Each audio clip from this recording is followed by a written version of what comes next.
በደንብ አድርጋችሁ አመስግኑ። ክብርና ምስጋና ለመድኃኔዓለም ይሁን። የጠፉ በጎች ይመለሳሉ። የጠፉ በጎች ከዚህ ቤት እንደኔ የጠፉ በጎች ይመለሳሉ። ወደ ቤቷ ይመለሳሉ። ወደ ቤቷ ይመለሳሉ። እውነቴን ነው የምላችሁ። ሁላችንም ከዚህ ቤተ ክርስቲያን ስንወጣ አስተምሮቷን ሳናቅ ትምህርቷን ሳናቅ ወጣን፣ ተንከራተትን።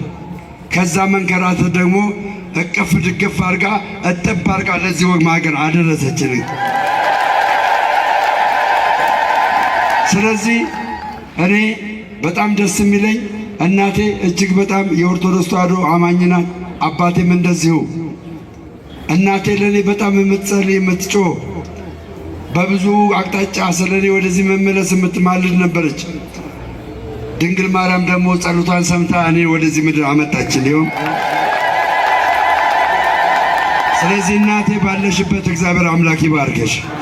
እግዚአብሔር አምላክ ይባርከሽ። እግዚአብሔር አምላክ ይባርከሽ። ስለዚህ እኔ እዚህ ቤተክርስቲያን ስመጣ ወደዚህ ወደ እውነተኛው ወደ ሆነችው ኦርቶዶክስ ስመጣ ለአንድ ዓላማ ነው የመጣሁት። ሃይማኖት ልቀይር አልመጣሁም። የጠፉ በጎችን እግዚአብሔር በእኔና በወንድሞቼ ወደዚህ ኅብረት ይቀላቅሏቸዋል፣ ይመለሳሉ። ይህንን ይዤ መጥቻለሁ። ምንም ሳያውቁ ኦርቶዶክስን ሳያውቋት የወጡ ልጆች ይመለሳሉ። እግዚአብሔር ደግሞ ከእኛ ጋር ይሆናል። ተባረኩልኝ። እሺ፣ በደንብ ልንብላችሁ እግዚአብሔርን አመስግኑ። ያው እንግዲህ የመጀመሪያ ቀኑ ነው አይደለ? ማይክ በኦርቶዶክሳዊ ተዋሕዶ ቤተክርስቲያን ሲይዝ የመጀመሪያ ቀኑ ነው አይደለ? ስለዚህ አሁን በደንብ ተረድታችሁታል። እልል ብላችሁ እግዚአብሔርን አመስግኑ። ክብርና ምስጋና ለአምላካችን ለእግዚአብሔር ይሁን። እሺ፣ ወደ ትምህርት ነው የምንሄደው። እጥር ምጥን ያለች ትምህርት እጅግ ጥንታዊ የቤተክርስቲያን አባት የእኛም መምህር ሁላችንም የምንወዳቸው በተዋሕዶ ጉዳይ የማይደራደሩ እመቤታችንን የሚወዱ የክርስቶስን የባሕርይ አምላክነት የሚመሰክሩ ለረጅም ዘመናት ቤተክርስቲያንን ከልጅነት ጀምሮ ያገለገሉ ታላቁ የቤተክርስቲያናችን ሊቅ መጋቤ አእላፍ መምህር ኤፍሬም በመንበረ ፓትርያርክ ጠቅላይ ቤተ ክህነት የልሳነ ተዋሕዶ ጋዜጣ ዋና አዘጋጅ ናቸው። ወደ እርሳቸው። በስመ አብ ወወልድ ወመንፈስ ቅዱስ አሐዱ አምላክ አሜን። የተከበሩ አባታችን ቆሞስ መልአከ አርያም አባ ኃይለ ማርያም የዚህ ታላቅ ካቴድራል አስተዳዳሪ፣ ክቡር መምህራችን ልሳነ ይፍረት መምህር ዓለም መምህር ጳውሎስ፣ የተከበራችሁ ሊቃውንት ካህናት፣ እግዚአብሔር ሁላችንን ይባርከን። አሜን። ያሎ ዘ በከመ ይቤ ተንሥአ እዚህ የለም እንደተናገረ ተነስቷል። ትንሣኤውን እንደሚነሳ የተናገረ ራሱ ባለቤቱ ጌታ ነው። ይህን ቃል ደግሞ የተናገረ የእግዚአብሔር መልአክ ነው። በማቴዎስ ወንጌል በምዕራፍ 28 ቁጥር 1 ጀምረን ስናነብ እናገኘዋለን። እንግዲህ ትንሣኤው በዚህ በወርኃ ትንሣኤ ሌላ አይሰበክም፣ ነውር ነው እና ምንድነው ጌታ በዕለተ ዓርብ ምሽት በዮሴፍ በኒቆዲሞስ እጅ ከመስቀል ላይ ወርዶ በዮሴፍ በኒቆዲሞስ ዮሴፍ በገዛው ዮሴፍን ባዕል የሚለው ይህንን በፍታ ስለገዛ ነው። ጆሮሩህ ደግሞ ስለከፈነ ነው እና ዮሴፍ በገዛው ንጹሕ የተልባ እግር ልብስ ዮሴፍና ኒቆዲሞስ ጌታን በዕለተ ዓርብ ምሽት ከፍነው ቀበሩት ይላል እና ሲቀብሩት እናቶች ነበሩ። የእነሱን በረከት ያርግላቸው እናቶቻችን እህቶቻችን። ሲአሜን በሉ እስቲ። ጌታ በስቅለት ዕለት ሲሰቀል መከራውን ዓርብን በሙሉ ከመስቀሉ ስር የዋሉ እናቶች፣ ሲቀበርም ያዩ እናቶች እና ጌታ በዚህ በልማደ በሥርዓተ አይሁድ የሟቾች ስጋ በሽቱ ይቀባ ስለነበረ እናቶች የጌታን ስጋ ለመቀባት ሌሊት ቀደም ብለው ወደ ጌታ መቃብር ሄዱ ይላል እና ወደ መቃብሩ ደግሞ ያው እንደተጻፈ እንደምታዩት እነሳለሁ ብሏል ብለው ጲላጦስን አሳዝዘው በጲላጦስ ማህተም በእነሱም ማህተም መቃብሩ የጌታ መቃብር ተቆልፎ ተዘግቶ ከመዘጋቱም በላይ ደግሞ ጦር የለበሱ ሰዎች በጣም ይህን አስተውሉ። ጦር የታጠቁ ሰዎች 4 ጭፍራ ኃይል መቃብሩን ሌሊት እንዲጠብቅ ተደርጎ ነበር ይላል። እናቶች ግን ጌታን ሥጋውን እናገኛለን ብለው ቀደም ብለው በሌሊት ወደ መቃብር በጨለማ መቃብሩ አጠገብ ደረሱ ነው የሚለው። ጧት ጧት ቤተክርስቲያን ብትመጡ ሁሉ ይሄ ነው ጉዟችሁ፣ የእነሱን ጉዞ ያደርግላችሁ። ቤተክርስቲያን ነው የሄዱት እነዚህ እና ወደ መቃብሩ ሲደርሱ አንድ ድምፅ ሰሙ ነው የሚለው። አንትንሰ ኢትፍራ እስመ አነ አእምር ከመ ተሐሰሳ ክርስቶስ ሀዘ ተሰቅለ፣ እናንተስ አትፍሩ የተሰቀለውን ክርስቶስን እንደምትሹ አውቃለሁ። መልአክ ነው ያናገራቸው። ጨለማ ውስጥ የሚሰማ ወይም አውሬ አሁን ምን ጠብቀው እንደው ወይም ዱርዬ ወይም ቁም ምናምን የሚል ነገር ነው። ጉቶ ሁሉ ጅብ ነው አይደለም በጨለማ። እናቶች ግን ጨለማ ውስጥ ጉዟቸው ላይ አትፍሩ ይህን ቃል ያሰማን። አሁን ጉዟችንም ያው ተመሳሳይ ነው፣ ጨለምለም ያለ ነው አይደለም ይመናል። አትፍሩ የሚል ድምፅ ያውም የመላኩ ድምፅ ሰሙና እናንተስ የተሰቀለውን ክርስቶስን እንደምትሹ አውቃለሁ፣ ና ተረአያ ሀበ ተቀብረ፣ የተቀበረበትን ኑና እዩ ብሎ እንግዲህ የመላክ ድምፅ ነው ይሄ። ያንን የተገጠመውን ድንጋይ መልአኩ ፈነቀለው ነው የሚለው። ግን ወታደሮች ነበሩ የሚጠብቁ። እነሱ ወኮነ ትልቅ ንውጽውጽታ ሆነ። እነሱ ወኮኑ ከመአብድንት ከመ የተጨመረ ደማቸው ስለሚሰራ እንጂ ያው መቃብር ሬሳ ማለት ናቸው። ደንግጠው ፈዘው ከነብረታቸው ሲደነዝዙ፣ እናቶች ግን አይዟችሁ ተብለው የጌታን ተገጥሞ የነበረውን መቃብር ከባዱን ድንጋይ መልአኩ ፈነቀለው። ከባዱን ነገር መልአኩ ያቀልልላችሁ። የከበደ ነገር የለባችሁ ያቀልል ይፈንቅልላችሁ። ጌታ ከሞት ሲነሳ፣ በነገራችን ላይ ጌታ ከሞት ሲነሳ መቃብሩ እንደተዘጋ እንደተቆለፈ እምለውን ሰሙኛላችሁ። ትንሽ ነው የምናገረው። እንደተዘጋ እንደተቆለፈ ከተዘጋ መቃብር ነው የተነሳ። አሁን ሁል ጊዜ የምንለው ክርስቶስ ተንሳ እሙታን በዐቢይ ኃይሉ ስልጣን፣ በታላቅ ኃይልና ስልጣን ከሞት ተነሳ ስንል መቃብሩ አይሁድ እንዳተሙት እንደተዘጋ ነው። መቃብሩ ድንጋዩ የተነሳ ሴቶቹ ተነስቷል ብለው እንዲናገሩ ነው። ይሄ ማለት ምንድነው? ጌታ ሲጸነስም የንጽሕት ቅድስት ድንግል ማርያምን ማኅተመ ድንግልና ሳይለውጥ ነው የተጸነሰ። ሲወለድም ማኅተመ ድንግልናዋን በድንግል እንደሆነች ነው የወለደችው። ልክ ይላል የእሑዱ ድርሳነ ማኅየዊ ወበከመ ኢያርኀወ ማኅተመ ድንግልና ለእሙ፣ የእናቱን ድንግልና ሳይለውጥ እንደተወለደ ከመቃብርም ሲነሳ ከተዘጋ መቃብር ነው የተነሳ። ለዚህም እንደ ዋናው ማስረጃ በ8ኛው ቀን ጌታ ሐዋርያት 2 ጊዜ ነው የገባ። በ8 ቀን ጌታ በዝግ ቤት 2 ጊዜ ነው የገባው። ሐዋርያት ቤት ቆልፈው ዘግተው ሳለ ተጨንቀው ሳለ መስኮቱ በራፉ በተዘጋ ቤት ገብቶ ሳይከፈት ሐዋርያትን ሰላም ለእናንተ ይሁን ብሏል አይደለም? አሁንም ጌታ ሰላም ይስጠን። ሐዘን ላይ ነው ያለን አይደለም? መቼም ኢትዮጵያን እስኪናስባት ብዙ ጭንቅ አለ አይደለም? ሁሉ ሰው ባና በዚያ በተዘጋ ቤት የገባ ጌታ ከሞት ሲነሳም በተዘጋ መቃብር ከተዘጋ መቃብር ነው የተነሳ። ጌታ ከሞት ሲነሳ ሴቶች ኑ እዩ ሂዱና ለሐዋርያት ንገሩ የተባለው ደግሞ ምእመናን ለሐዋርያት ንገሩ የተባለበት ዋናው የቀደሙ መምህራን የሚሉት በዚህ በማቴዎስ ወንጌል በምዕራፍ 9 ቁጥር 34 ላይ የዮሐንስ ደቀ መዛሙርት ወደ ጌታ መጥተው እኛ የዮሐንስ ደቀ መዛሙርትና ፈሪሳውያን ስንጦም ያንተ ተማሪዎች አይጦሙም ብለውት ነበር። ጌታ ደግሞ ሙሽራው እያለ ሙዚዎች አይጦሙም የሚል ተጽፏል እዚህ። እና ይሄ የተፈጸመው ቅድም እንዳልኳችሁ በዕለተ ዓርብ ምሽት ሐዋርያት ጌታ ከተቀበረ በኋላ ባሉበት ማዕድ ሰርተው ሊበሉ ሲሉ ሐዋርያው ያዕቆብ ጌታዬ ከ3 ቀን በኋላ እነሳለሁ ስላለኝ አልበላም አለ። እንግዲያስ እኛም አንበላም ብለው ዓርብ ማታ ነው ማዕዱ የታጠፈ። የቀድሞ መነኮሳት የሚጾሙት ሐሙስ ማታ፣ ከሐሙስ ማታ ከበሉ ስንሳኤ አክፍሎት የሚባለው እና ሐዋርያትም አክፍለው ስለነበረ ሄዱና ለደቀ መዛሙርቱ ንገሯቸው የተባሉ እህልም እንዲቀምሱ ነው።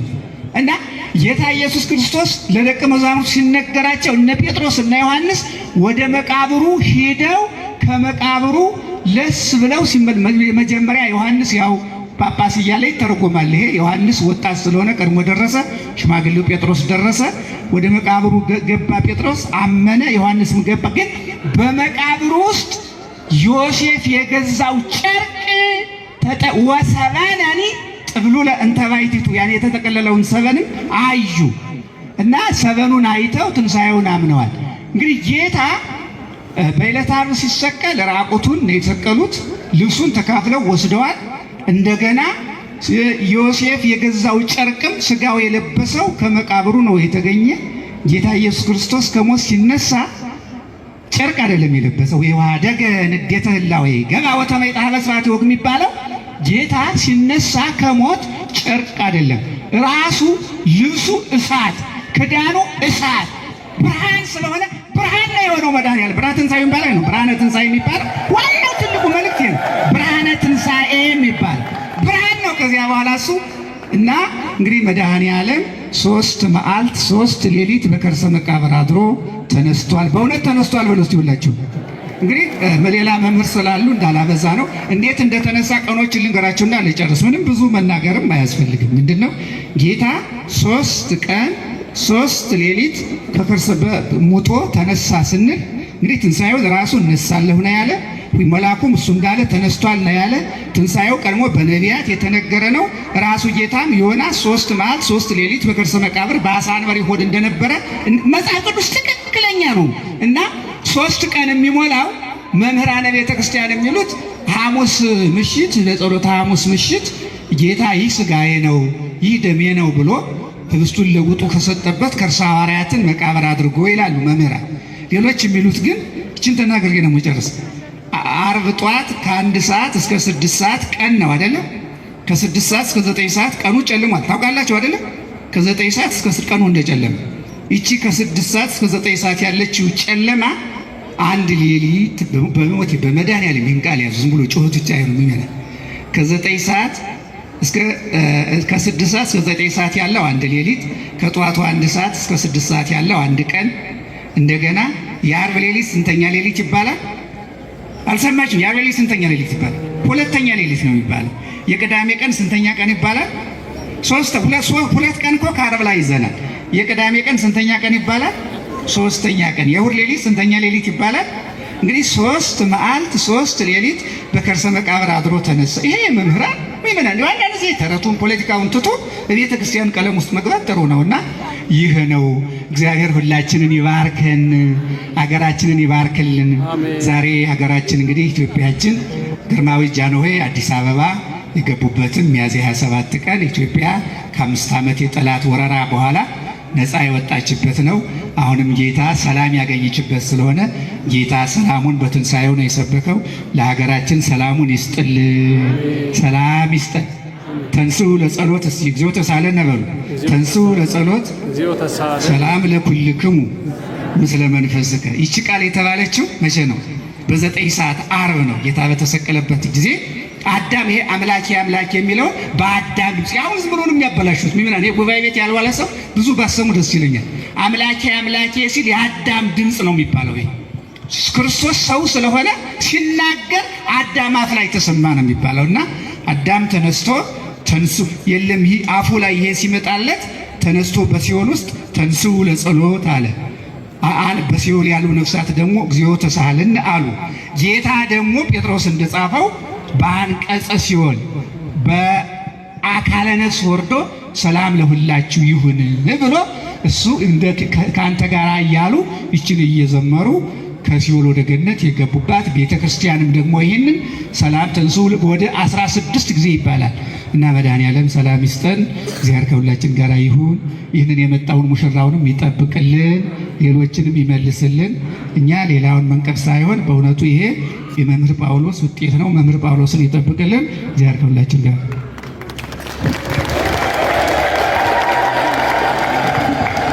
ክፍል 1 ያስተማሩን መጋቢያ ይላፍ መምህራችን መምህር ኤፍሬም አምላካችን ቃለ ሕይወትን ያሰማልን። ቃለ ሕይወትን ያሰማልን፣ በእድሜና በጤና ይጠብቅልን።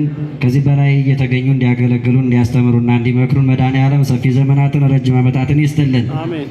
ምስክርነት ልንገራቸውና ብዙ ምስክሮች ከእጄ ላይ ያሉ የተወሰኑትን ነው ጊዜን ለመጠቀም የምንናገረው። በኋላ ደግሞ ሰዓታችን አይተን እናገራለን ማለት ነው። የመጀመሪያው ከ2 ዓመት በፊት የመጀመሪያ ወንድ ልጅን አጣሁና መድኃኔዓለምን ጠየቁት። ምን ነው መድኃኔዓለም የሰጠኝ ልጅ ምን ነው ነሳኸኝ ብዬ ጠየቅኩት። አንድ ልጅ ስጠኝ ብዬ ስጠይቀው ስለቴን ሰምቶ 2 አድርጎ ሰጠኝ። አሁን በሙሉ ጤንነት ላይ ይገኛል ልጆቼ ብለው የስለት መግለጫውን ሁሉ አመጥተዋል። አመስግኑላቸው። እንደዚሁ ሌላ ደግሞ ልጄ ታሞብኝ ሰርጀሪ ተሰርቶለት አሁን በሙሉ ጤንነት ላይ ይገኛል። ይህንንም ያስተካከለ ያደረገልኝ መድኃኔዓለም ነው፣ አመስግኑልኝ ስለት አምጥቻለሁ ብለዋል። በእውነት በሚገባ ዛሬ በትልልቅ ሊቃውንት ነው ታጅበን ያለነው። አሉ የሚባሉ የቤተ ክርስቲያናችን አይናማ ሊቃውንት ናቸው ያሉን። የመጀመሪያውን ክፍል 1 የሚያስተማሩ መምህራችን እንደዚሁ የምታውቋቸው ናቸው። አሁንም ክፍል 2 የሚያስተምሩን ትልቅ መምህር በመካከላችን ተገኝተውልናል። ስለ ሁሉም መምህራን የመምህራንን አምላክ እግዚአብሔርን ከፍ አድርጋቸው አመስግኑት፣ አክብሩልን። በመቀጠል መጀመሪያ በመግቢያችን የዘመረልን ወንድማችን የኦርቶዶክሳውያን እንቁ ዘማሪ ዲያቆን አቤል መክሪ ይዘምርልና ወደ ቀጣዩ መርሐ ግብር እንሄዳለን። እግዚአብሔር ከሁላችን ጋር ይሁን። አትሄዱ። እግዚአብሔርን አመስግነን ተምረን ነው መሄድ ያለብን። የዕድል መጠቀም ስላለብን ነው። እባካችሁን ያልቸኮላችሁ አትሄዱ እንላለን። ወደ ዝማሬው እንሄዳለን።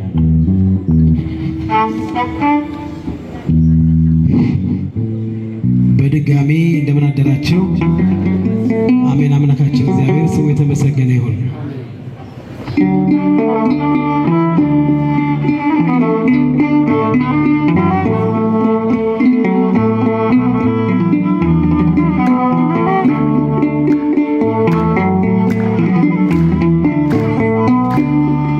ኃጢአተኛው ድንኳን ቅዱስ ቆመሃል፣ ልጅ የት ነው ብለን እንፈልግሃል። አንተ ስላለኝ ቀሏል መከራዬ፣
ክርስቶስ ምግቤና መጠጤ ኃጢአተኛው ድንኳን ቅዱስ ቆሞ አጨበጨባችሁ ልጄ የት ነው ብለህ ፈልገሃል አንተ ስላለኝ ሁሏል መከራ ለእኔ ያደረከው ብዙ ነው ጌታዬ። እልል እያላችሁ አመስግኑ እግዚአብሔርን። አንተ ስላለኝ ሁሏል መከራዬ ለእኔ ያደረከው ምን አለኝ ብለህ ነው ምን አለኝ ብለህ ነው ደጃፌን ምትመታ እኔ ደካማ ነኝ አንተ ቅዱስ ጌታ ከእንግዲህ አላርስም ምንጣፌን በእንባ እንጦለቴን ከፍተህ በምሕረትህ ግባ ድንኳን ቅዱስ የት ነው ብለህ ፈልግ አንተ ስላለኝ መከራዬ ለእኔ ያደረከው ብዙ ነው ጌታ። እስኪ እጃችሁን አንተ ስላለኝ መከራዬ ለእኔ ያደረከው ማርያም ማርያም ማርያም ማርያም ማርያም ማርያም ትምክህተ ዘመድነ ትምክህተ ዘመድነ ትምክህተ ዘመድነ ማርያም ትምክህተ እስኪ ለድንግል ማርያም በእልልታ ጭብጨባ መድነ ትምክህተ ዘመድነ ማርያም ማርያም ማርያም ማርያም ማርያም ማርያም ማርያም ትምክህተ ዘመድነ ትምክህተ ዘመድነ ትምክህተ ዘመድነ ማርያም ትምክህተ ዘመድነ ትምክህተ ዘመድነ ትምክህተ ዘመድነ ማርያም ማርያም ማርያም እስኪ ጭብጨባ ማርያም ትምክህተ ዘመድነ ትምክህተ ዘመድነ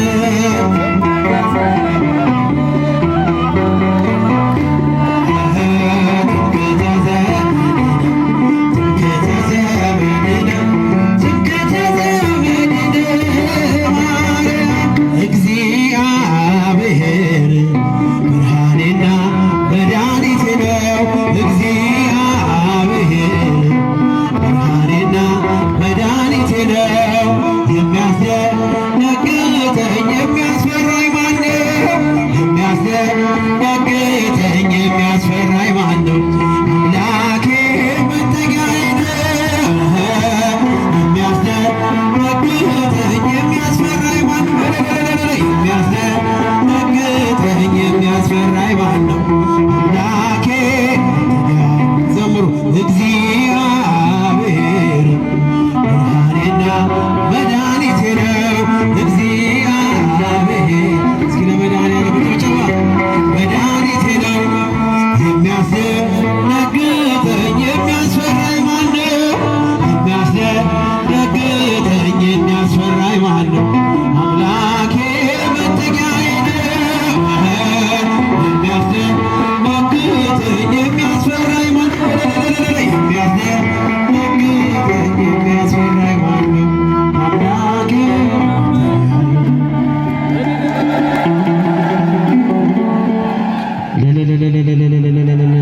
በደንብ አድርጋችሁ አመስግኑ። ክብርና ምስጋና ለመድኃኔዓለም ይሁን። በእንዲህ አይነት ዝማሬ እንድንለመልም ያደረገን የዝማሬ ባለቤት አምላካችን እግዚአብሔር ክብርና ምስጋና ይግባው።